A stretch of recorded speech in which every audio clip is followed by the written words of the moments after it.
Ryan Jensen appears to have suffered a major knee injury at practice on Thursday. We react to that news, and we have some voicemails concerning Julio Jones' arrival at Bucs practice, as well as a little bit of the kicking competition. We get into all that and more. Let's go. You are Locked On Buccaneers, your daily Tampa Bay Buccaneers podcast, part of the Locked On Podcast Network, your team every day.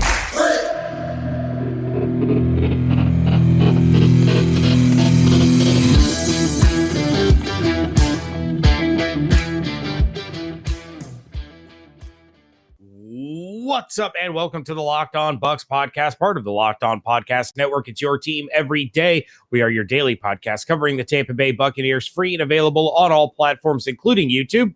And we thank you for making us your first listen or view of the day. I am James Yarcho, rejoined by my fantastic co-host, the world-traveling Mr. David Harrison. You can check out his written work over at Sports Illustrated's BucsGameDay.com. Check out mine over at SB Nation's BucsNation.com and follow along on Twitter at Locked On Bucs, at JYarcho_Bucs, and at DHarrison82. And we do thank you for making us your first view or your first listen of the day. Unfortunately, we have to begin this episode with Buccaneers Pro Bowl center Ryan Jensen leaving practice on Thursday, day 2 of training camp practices, on a cart with what looks to be a very serious knee injury, James. And I use the term serious because I kind of wanted to avoid it, to be honest with you. But the word serious coming from Mike Garafolo Wednesday evening via Ian Rappaport on Twitter, saying that Jensen was still going through tests, but that early signs on the knee are not positive. Todd Bowles hope to have more Friday morning. So when we reconvene on Monday after the weekend, we will have more to discuss. But James, not the update that everybody wanted here on Thursday as training camp gets going. No, and I was enjoying all of the notifications popping up on my phone from Greg Allman and other people that were there at practice on Thursday. And it's like Julio Jones is getting involved. Julio Jones with a touchdown catch. Jamel Dean working with the second team defense. Ross Cockrell making a great play. Antoine Winfield Jr. diving interception. Ryan Jensen carted off. What? Not good. So for right now, everyone is bracing for the worst. Losing Ryan Jensen would be the worst case scenario. Shout out to our buddy, Mr. Bucs Nation, who had video of the injury, and you can actually see beyond the injury to Ryan Jensen, you see the frustration of Tom Brady when Jensen goes down. He kind of throws his arms up in like a what were you thinking kind of situation, taking, as he was looking towards the defensive line. Look, Ryan Jensen has started every game for the Baltimore Ravens and the Tampa Bay Buccaneers since the 2017 season. So between the two teams, he's always been there. Last year he gets hurt. Tom Brady says, "No, tough it out. I need you. You're going to play," and he absolutely does.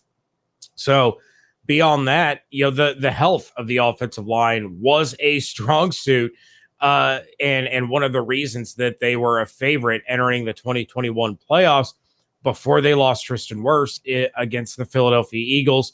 So with just 2 games played, Tampa Bay is going to look from an offensive line featuring Ali Marpet, Ryan Jensen, Alex Kappa, to losing all 3 of those guys while having a quarterback that literally every team's game plan is to pressure up the middle.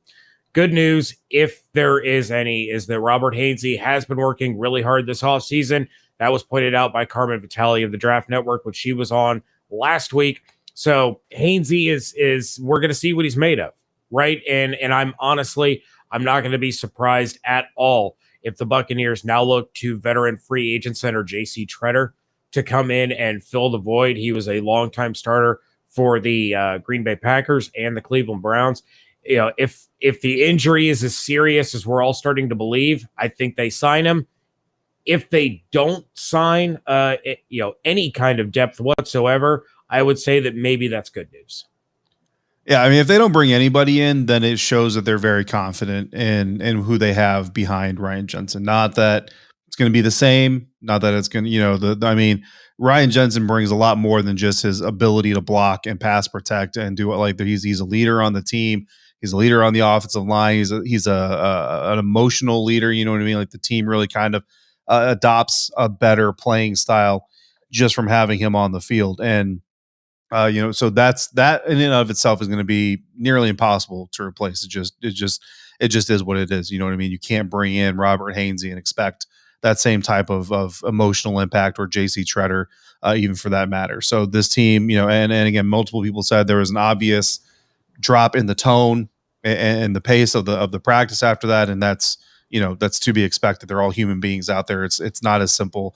I mean, they do have to finish the practice, and they got to get their reps in, and they got to get their coaching in. But there's it's impossible to expect these guys to just say, okay, next rep, let's go dust it off. So the Robert Hainsey thing, again, we'll see what happens with the position group. Obviously, everybody's gonna be watching tomorrow to see what it looks like. But that's part of the hazards of this time of year. And I know a lot of people were kind of saying it's supposed to be like a non-contact period, no pads and all this stuff. And non-contact doesn't mean they don't touch each other. It's supposed to mean there's no hitting, there's no tackling, stuff like that. And that's, again, you look at Tom kind of throwing his hands up in frustration there. I mean, in theory, you shouldn't be taking guys to the ground. If you're not taking guys to the ground, then they can't be falling on each other and clipping each other. And nobody did anything intentional. There was no malice there. Obviously, I think it was Aaron Stinney that took Logan Hall to the ground as Logan was trying to make his move through the offensive line. So people, hopefully nobody is trying to be angry at anybody. I'm sure that Aaron feels bad. I'm sure Logan feels bad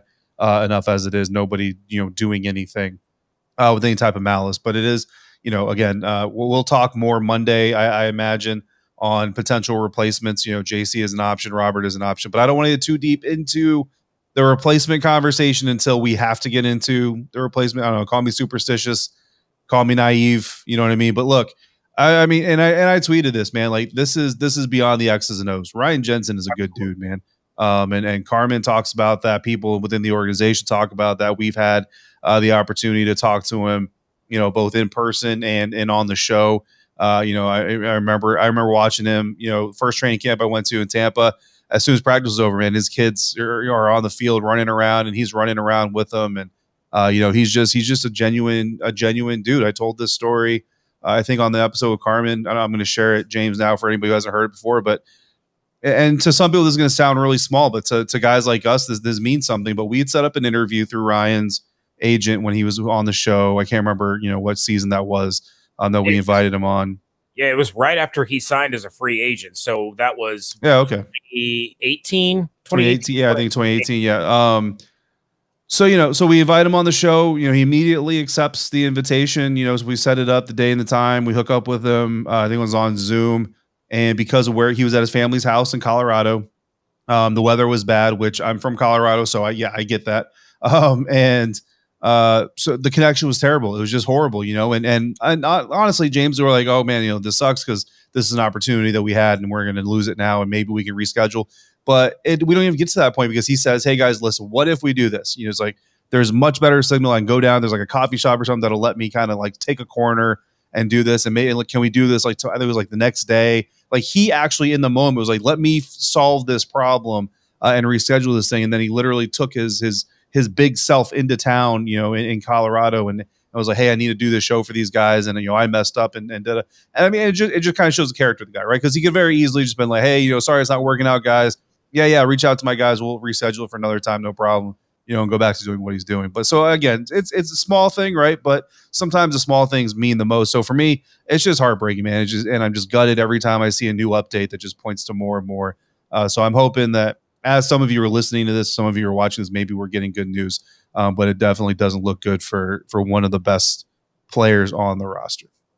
Yeah, and I echo your sentiments 100%. Jensen is he's a genuinely good person and someone that I've enjoyed watching, I've enjoyed speaking with. So yeah, it is. It's heartbreaking. It's gutting. It's frustrating for him. I know. Frustrating for the team. And like you said, guys were talking afterwards about how somber practice got because that's one of their leaders. That's one of their, that's one of the key players on the team. That's a loved teammate. And when you see something like that happen on day 2 of practice at training camp, it's just it's demoralizing. Yeah, and unfortunately, it seems to happen every year. There's a major injury near the beginning of training camp. It's just kind of part of the business. Another part of the business we got to keep going with this episode. We did get a voicemail about Ryan Jensen, so we will listen to that and wrap up our thoughts initially on the injury suffered by Ryan Jensen, and we will do so here on the Locked On Bucs podcast, thanks to friends of ours like the good people over at BetOnline.net, who remain your fastest and easiest way to check in on all your betting needs. Find your favorite sports and events at the #1 online source for odds, lines, and games. You can also find reviews and news of every league, including Major League Baseball, the NFL, of course, NBA, NHL, combat sports, esports, and golf. BetOnline continues to be the top online resource for all your sporting wagering information, from live in-game betting, scores, and podcasts, to even have you covered, knowing that Bucs fans are the 6th most positive fan base on Twitter right now. That may be changing a little bit if we get bad news tomorrow. Head to BetOnline today or use your mobile device to learn more about the action happening today. BetOnline, where the game starts. Thanks again for making the Locked On Bucs podcast first listen or your first view every day. James, we've kind of given our initial thoughts on the Ryan Jensen injury. We did get a voicemail about that incident. So let's go ahead and hear what this caller has to say, and then we'll respond in kind. James, Kevin from Orlando calling, I should say. Anyway, I just got a whole bunch of notifications that Ryan Jensen has been carted off the field. Now, of course, it could have been a precaution as to why he got carted off. When you hear about someone getting carted off, it is a little concerning. And I was wondering if you guys had any idea or knew how serious this injury was, and when we might see him again on the field. Anyway, I just got that news and just wanted to call and look forward to hearing what you guys are able to find out. All right, Kevin, appreciate the phone call. Ryan Jensen, again, the latest news on Ryan is he's undergoing testing, MRIs, all that stuff. And Todd Bowles, I know, said that he hopes to have an update Friday morning. Going through Ryan's injury history, the frustration from Ryan, a lot of times you kind of look at that, you say these players know their bodies and they know what they feel, they know what just happened. So you see him throw the helmet. And again, this is the optimist in me. This is the superstitious person in me. This is the I'm willingly naive right now in the moment, right? Ryan Jensen's never had like an ACL injury, right? So in 2018, he was questionable with a hamstring injury. Again, the same season, another hamstring injury. He had a back injury that he was questionable for. Again, he hasn't missed any games with the Buccaneers, so all of these are questionables or what's the other? Probables and all that stuff, right? So back, elbow, hip, ankle. The hip is now notorious, right? Ankle, shoulder, ankle. So no knees, right? No ACLs, stuff like that. And that's at least his Bucs history. I don't have his Ravens history in front of me, but I don't think he had any serious injuries then. Listen, so the initial, right? Obviously, he throws the helmet. Players start taking a knee. Like all the signs are very, very bad. But again, somebody pointed out, and I'm not a doctor, you know what I mean? And I don't want to get too deep into trying to read the tape and everything that James put out there. But like the knee didn't go back, it went to the side. So maybe it's just a really bad sprain. Maybe it's just, an MCL or instead of an ACL and all these other things. I don't know. I think no matter what you're looking at, basically a situation where the best you can possibly hope for is maybe a postseason return. But the Buccaneers got to get there first without him. And then even then, depending on how they get there, like, is it really smart to push him out there? So there's a lot to be discussed still in the future. But I think right now we're going to kind of hold pattern at he's obviously injured. The cart was needed, not necessarily. I think Ryan, if it wasn't needed, he would have shown his teammates, himself, and even the fans in attendance that it wasn't needed. And everybody's basically bracing for impact at this point. Yeah, pretty much everyone was in consensus that Jensen couldn't put any weight on the leg, which again is not a good indicator. And for those that haven't seen it, like I said, it's up over on the Mr. Bucs Nation YouTube page, but it looked gruesome. It really, really did. And I had shown my son Beckett when I got home, and he looked at me and he goes, "Did you hear him scream?" And I'm like, yeah, I did. So again, trying to be optimistic, and David, I know that's kind of been your mantra during this episode is try to keep the positivity, try to hope that it's not as bad as it looked, because we have seen that in the past as well, where an injury looked absolutely devastating, turned out wasn't too bad. No. If it's just a sprain or a strain, we could be looking at a post bye week return. I feel that would be an optimistic view. Everyone listening to this knows if it's an ACL tear, if it's an MCL tear, if it's anything to that extreme, it's a year.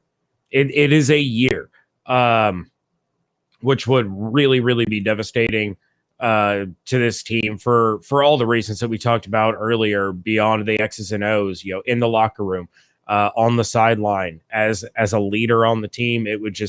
It would really, really sting, both his teammates and the fans not getting to see him suit up every Sunday. But let's shift things over, David, to something a little bit more positive. And we did get a voicemail regarding Julio Jones. So a lot of people excited about Julio. Let's go ahead and hear from our listeners. Hey guys, it's Anthony. News just broke that Julio Jones signed a 1-year deal with us. And I just wanted to know, is having I hate to be Debbie Downer, but it's having too many weapons on offense, because we got, just to name a few, we got Evans, Gage, Rudolph, Brait, and then when we get back, Godwin. Like, too many weapons on offense going to hurt us, because I'm just curious to see what the offense is going to look like. I know Jones is on the older side and Godwin's hurt, but I'm just afraid of the offense. Like, Brady legit has way too many weapons. If in the perfect world, I'm a little bit nervous, because I thought they were going to lean on the run game a little bit more. I was really happy about them leaning on the run game a little bit more, because they haven't in the past. But I want your guys' take on it. I know you guys will talk about it, but well, wow. Like, I thought they were leaving the door open for Gronk coming back, and they might at this point, but every day with Rudolph and Jones signing, it's kind of looking a little bleak at the same time too. Our offense is going to be unstoppable if things are running right. They still need to take reps. They still need to learn the language. There's a lot going on, but yeah, let me know what you guys think. Thanks for taking my call. God bless you. All right, Anthony, thank you very much for the call. And look, Bucs fans on Thursday were incredibly welcoming for Julio Jones. Tom Brady had him involved early and often, and the crowd was going nuts anytime he got to touch the ball. Had a nice touchdown catch in the back of the end zone. But look, and Jason Light, in his media availability, didn't rule out if Gronk returned. He said, it would be really hard to turn down. But I think the signing of Rudolph, the signing of Julio, is kind of a signal that the Bucs understand that the likelihood of Gronk coming back is slim to none. He had 77 targets in 2020. He had 89 targets last season. Even with all that missed time, he had more targets than he did when he played the full 16 the year before. You have to replace those targets somehow. That's where Kyle Rudolph and Julio Jones come in. I understand that you could see that maybe there's too many weapons and it can become a problem. Those signings are to replace the targets lost by Gronk and partially Antonio Brown. That's ultimately what they're going to do. Julio's probably going to be, more so a red zone guy and a third down guy. Kyle Rudolph probably also going to be, a red zone target. So Mike's going to get his, Chris is going to get his. Julio's just kind of icing on the cake, because Russell Gage is probably going to eat up quite a bit of the targets abandoned by the loss of Antonio Brown. Yeah. I'm going to give my answer, James, in the next segment, because my answer is going to be too long to fit into this segment, but we'll finish up the Julio Jones too many targets Golden State Warriors conversation here in just a moment of on the Locked On Bucs podcast, and then we'll wrap up with one more voicemail asking what the caller says is kind of a weird question. So make sure you stick around for that coming up next. Wrapping things up here on a Friday edition of the Locked On Bucs podcast, trying to become a little bit more positive after being forced to start off in such a negative manner. But we had Anthony call in regarding Julio Jones. I've given my opinion. David, what are your thoughts? Do the Bucs have too many weapons now, or what's your take on it? Yeah, so I look at, we actually answered this question before, right? When Antonio Brown came into town and Rob Gronkowski joined the team, like we actually had to answer this question in the past. So we've got some experience with this, but it also reminds me, and it just like it did back then, of the Golden State Warriors. They had Steph Curry, Klay Thompson, Draymond Green, then they bring in Kevin Durant, and the conversation is there's too many weapons on not enough basketballs, right? So here's what I would say. We said it back then. There's no such thing as too many weapons. What there is a such thing as too many or too much ego, right? And I talk about that not in unit cost or unit amount, right? Not counting it by unit, because every single human on the roster has an ego. Literally everybody has an ego. It's a part of the human makeup. Nobody is devoid of having an ego, right? But I'm talking about volume. It's the size of the ego. Tom Brady has already proven he doesn't care what your name is. He doesn't care what your draft status is. He doesn't care what your paycheck says. He's going to throw the ball to the open guy or to the guy he believes he's most confident in will make the play that he needs to be made. Part of that evidence, right? Part of the reason Antonio Brown did what he did against the New York Jets, apparently, is because he wasn't happy with how much he was getting targeted. He's out there running on this bum ankle. He wants to get the ball more, even though he was the second most targeted player in the half or going into halftime, interestingly enough. But even Antonio Brown, Tom brought Antonio Brown to Tampa. Tom convinced Bruce Arians and everybody else to take the chance on AB. But even in that moment, he wasn't going to force the ball to AB just because AB wanted the ball. Julio Jones doesn't have an ego in the sense that we're talking about here, where he is going to worry about his target share. I remember there was a game when Julio Jones was still the Julio Jones that we all grew to love and kind of hate if you're a Buccaneers fan, where he had like one target, but his team was winning and he didn't care. They finished the game with a win, and Julio was asked, "Hey man, how do you feel about only getting one target and no catches?" And He's like, "Bro, we won. I'm excited. Like, I'm elated." That's young Julio, right? That's in his prime Julio. That's about to get paid Julio. This is free agent at the end of July Julio. He's not going to care about his target, and we already know Mike Evans doesn't care. We already know Chris Godwin doesn't care. You better know Cam Brate doesn't care. Cam Brate might be the most unselfish player in the National Football League. So the volume of ego on this Buccaneers offense, not a concern whatsoever. Yeah, and Julio even talked about it when he met with the media on Wednesday, that he's happy to be part of this, and he's actually kind of glad that he'll fit into a role somewhere. But it was talked about quite a bit that Julio doesn't have to be the guy. I can't remember her last name, Sarah, on NFL Network. She was there at Bucs training camp, and she was talking about the fact that Julio doesn't have to be the guy. He doesn't even have to be the number 2 guy. He just wants to come in and contribute as best he can to this offense, because all he wants is a championship. That's why he came to Tampa. That's why he joined up with Tom Brady. So he's probably going to be one of, if not the most unselfish people, not named Cameron Brate, on this football team. David, we do have one more caller. We do need to get to it real quick. A first-time caller. Let's go ahead and hear the quote-unquote weird question that he has for us. Hey, what's up? This is Ben from New York, upstate. Giving a call in. Just wanted to weigh in a little bit. Just had a couple thoughts, maybe a little weird. Sorry if the quality is a little raw too, just driving home from work. But suck up and Borregales. I've been a fan since 99. I'm a 94 baby. Got to pick my favorite team when I visited my grandparents down in Tampa. I love the team. Love it. Love what they got. But yeah, we've always had a problem with kickers. Suck up, amazing. Always just on point, consistent, great. Like he said, like Jay said, 45, he's consistent. Borregales, he's got a tank of a foot. He can kick. man was confident all through college. And the thing that I wanted to bring up that may be a little weird, have we ever had like a dual, we got dual running back, stuff like that. If it's 45, 50 yards out, we maybe have a little more trust in Borregales taking that kick if we really need those 3 points.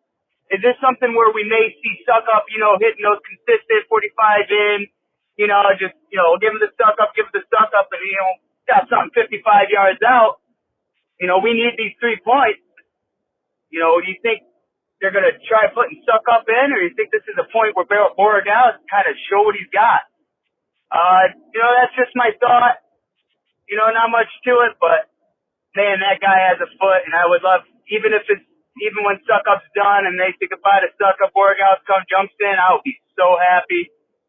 Just having someone to rely on will be great. So I'm excited to see what he has, excited to see what he shows, and the confidence that he can bring. Thank you, guys. Ben from upstate New York. Go Bucs. Fire the cannon. Ben, thank you very much for the call from upstate New York, David, your old stomping grounds. I remember those days. I miss that place. So this is something that Evan Klosky and I talked about a little bit on Wednesday, was the competition between Suckup and Borregales. So far, the kicking competition in practice, Suckup has been perfect. Borregales missed one kick in yesterday's session, and I think it was from about 50. But as far as using both of them, I'm going to say definitely not. I'm very confident in my belief that there is a 100% chance that the Buccaneers only carry one kicker on the active roster. They're going to pick the one that they feel gives them the best opportunity whenever they're called upon. My gut feeling would be that that's Ryan Suckup, even though he doesn't have as big of a leg. We don't know what Borregales could do in a game. Ryan Suckup is incredibly consistent. He's really, really good about, putting a missed kick behind him immediately and usually making the next 4, 5, 6, 12 in a row. And as far as Borregales is concerned, he can do that, but you're not going to know if he can do that until it's already, he's already the guy on the roster, and it could turn into a Roberto Aguayo, Matt Gay in Tampa situation where all of a sudden they get the yips and it takes a couple of games for them to get back to it. Yeah. Couple things. First of all, Pewter Report reporting that Jose Borregales was 6 for 6 on his field goal kicks at practice on Thursday.